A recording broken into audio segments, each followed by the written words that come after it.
Daniel Carter thought he had finally found the perfect escape. After losing his job in Chicago, he drove 6 hours into West Virginia and bought a small house at the end of Blackwood Road. The property was surrounded by thick woods. There were no nearby neighbors, no streetlights, and no traffic after sunset. The house had been abandoned for nearly 20 years. That was why Daniel got it for almost nothing. The realtor gave him the keys and said only one strange thing before leaving. "Don't go upstairs after midnight." Daniel laughed. Why? The realtor looked toward the house. "Old houses make strange noises." Then he got into his car and drove away. That night, Daniel unpacked a few boxes and fell asleep on the couch. At exactly 2:14 a.m., he suddenly opened his eyes. Something was moving upstairs. Slow footsteps crossed the wooden floor above him. Daniel grabbed his flashlight. He climbed the staircase. At the end of the hallway was a bedroom he hadn't entered yet. The door was slightly open. A warm yellow light came from inside. Daniel pushed it open. The room was empty. There was only an old wooden chair facing the window. On the chair was a photograph. It showed the same house. Standing in front of it was a family of 4. A father, a mother, a teenage boy, and a little girl. Daniel turned the photograph over. A date had been written on the back. October 14th, 2004. Underneath it were 4 words. She was never born. Daniel frowned. The next morning, he searched the family online. The family had been named Miller. Robert and Elaine Miller had lived in the house with their son Matthew, but there was no record of a daughter, no birth certificate, no school records, nothing. Daniel returned upstairs. The photograph was gone. The chair was still there. Then he noticed something carved into the wooden floor. A sentence. "She is still inside." Daniel stepped away. His phone suddenly received a message from an unknown number. "You found her room." Daniel typed, "Who are you?" A reply appeared almost immediately. "Someone who survived." Daniel stared at the screen. Then another message arrived. "Leave before she learns your voice." Daniel looked toward the bedroom. A little girl was standing outside the window. She was wearing an old white dress. Her face was hidden by her hair. Daniel ran downstairs. When he looked outside again, the girl was gone. That evening, Daniel called the realtor. The man answered but remained silent. Daniel said, "I found the photograph." The realtor immediately hung up. Daniel called again. This time, the number was disconnected. That night, Daniel decided to leave. He packed his bags and walked toward the front door. Then he noticed something sitting on the floor. A photograph. Daniel picked it up. His blood ran cold. The picture showed the house, but this time, the family was different. There was only one person standing on the porch, Daniel, and behind him stood the little girl. The date on the photograph was today's date. Daniel slowly turned toward the staircase. A voice came from upstairs. It sounded exactly like him. "Daniel, you came back." He froze, because he had never lived in this house before. At least, that's what he thought. Daniel spent the rest of the night inside his locked car. At sunrise, he drove straight to the sheriff's office. A deputy named Harris listened to everything without interrupting. When Daniel mentioned the Miller family, Harris suddenly became serious. "You found the upstairs bedroom?" Daniel nodded. Harris asked, "Did you see the girl?" Daniel hesitated. "Yes." Harris leaned back in his chair. "Then you don't have much time." Daniel stared at him. "What does that mean?" Harris opened an old filing cabinet. Inside were dozens of missing person reports. Families who had lived on Blackwood Road. Children who disappeared. Adults who vanished. Every case was different, but there was one detail that appeared again and again. A mysterious little girl had been seen before every disappearance. Harris placed one report on the desk. It was from 2004, the Miller family. Daniel looked at the photograph. Robert, Elaine, Matthew, and the same little girl. Daniel pointed at her. "Who is she?" Harris whispered, "We don't know." "But she was part of the family." "No," Harris shook his head. "She was never part of any family." Daniel felt confused. Then why does everyone see her? Harris looked directly into his eyes. "Because the house creates her." Daniel asked, "What does it want?" Harris didn't answer. Instead, he gave Daniel an old cassette tape. This was recovered from the Miller house. Daniel took it. That night, he played the recording in his motel room. Robert Miller's frightened voice came through the speaker. "If someone finds this tape, listen carefully." There was a long pause. "My daughter Emily doesn't exist." Daniel's heart started beating faster. "She looks like our child. She talks like our child. She remembers everything about us." Robert's voice began shaking. "But she isn't human." The tape continued. "She learns people. First their voice, then their memories, then their face." Daniel stopped the recording. His phone rang. It was Sarah, his wife. She had been visiting her sister in Ohio. Daniel answered immediately. "Sarah, where are you?" She said, "I'm outside." Daniel looked through the motel window. There was nobody in the parking lot. "Where?" "Outside your door." Daniel slowly turned toward the motel room entrance. He hadn't told Sarah which motel he was staying at. He moved toward the door, then stopped. Something was wrong. Sarah spoke again. "Daniel, open the door." Daniel whispered, "How did you find me?" Silence. Then Sarah replied, "You told me." Daniel stepped backward. His wife didn't know about the motel. Then he heard footsteps moving away from the door. He looked through the peephole. The hallway was empty. He opened the door. Nobody was there, but on the carpet was an old photograph. It showed Daniel as a little boy, standing in front of the Blackwood house. Daniel's hands started shaking.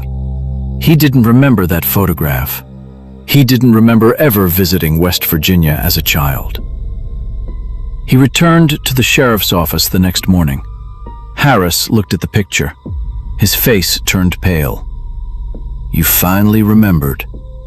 Daniel stared at him. "Remembered what?" Harris whispered, "You weren't a stranger to that house. You were one of the children who disappeared in 2004. Daniel couldn't breathe. That can't be true. Harris opened another file. Inside was a photograph of 3 children, Matthew Miller, Emily Miller, and a third child, Daniel. The file said, Daniel Carter, missing, October 14th, 2004. Daniel stepped backward. He had spent 22 years believing he had grown up in Chicago, but now he had proof that his childhood memories were fake. Then Harris looked at the clock. 2:14 p.m. He suddenly locked the office door. Daniel asked, "What are you doing?" Harris looked terrified. "She knows you've remembered." Daniel heard a woman's voice behind him. His wife's voice. "Daniel, come home." He turned around. Sarah was standing inside the police station, but her eyes were completely black. Daniel couldn't move. Sarah stood across the room. She looked exactly like his wife. Same face, same clothes, same voice. But something was terribly wrong. Harris pulled his weapon. "Stay away from him." Sarah smiled. "You still don't understand, Officer Harris." Harris fired. The bullet hit her shoulder, but there was no blood. Sarah looked down at the wound, then looked back at Harris. Her skin slowly began changing. Her face shifted. For a moment, she looked like an old woman, then a teenage boy, then a little girl. Finally, she became Daniel, a perfect copy. Daniel stared at himself. The creature smiled. "You remember now?" Daniel asked, "What happened to my family?" The creature pointed toward the door. "They're still waiting." Daniel suddenly remembered the night of October 14th, 2004.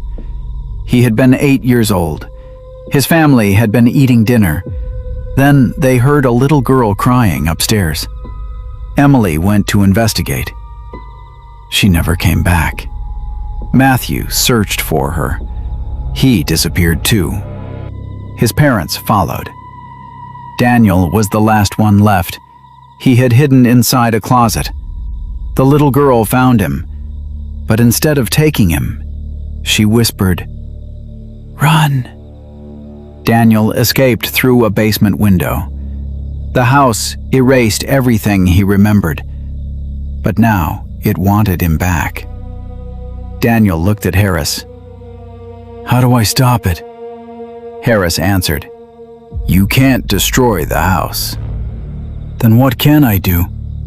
"You have to destroy the thing that lives inside it." Daniel returned to Blackwood Road. The house looked exactly the same, but now every window was glowing. He entered. The hallway was filled with photographs. Every person the house had taken was inside them. Robert, Elaine, Matthew, hundreds of strangers. And finally, Sarah. Daniel reached toward her photograph. Her eyes suddenly moved. She whispered, "Daniel." He pulled his hand away. A voice came from behind him. "You shouldn't have come back." Daniel turned. The little girl stood at the end of the hallway. This time, she wasn't smiling. Daniel asked, "Are you Emily?" She shook her head. "I was the first one." "The first what?" "The first person the house copied." Daniel realized the truth. The girl wasn't the monster. She was the first victim. The house had trapped her for decades. She had been trying to warn every family. Daniel asked, "How do we end this?" She pointed toward the basement. "Remember your real name." Daniel looked confused. "My name is Daniel." She shook her head. "No. You were given that name after you escaped." "What was my real name?" The girl whispered it. Daniel suddenly remembered. His real name was Ethan Miller. He had been Robert and Elaine's youngest son. Daniel Carter had never existed. It was an identity created after the disappearance. The house had erased his family, and then erased him. Ethan walked into the basement. At the center of the room stood an old mirror.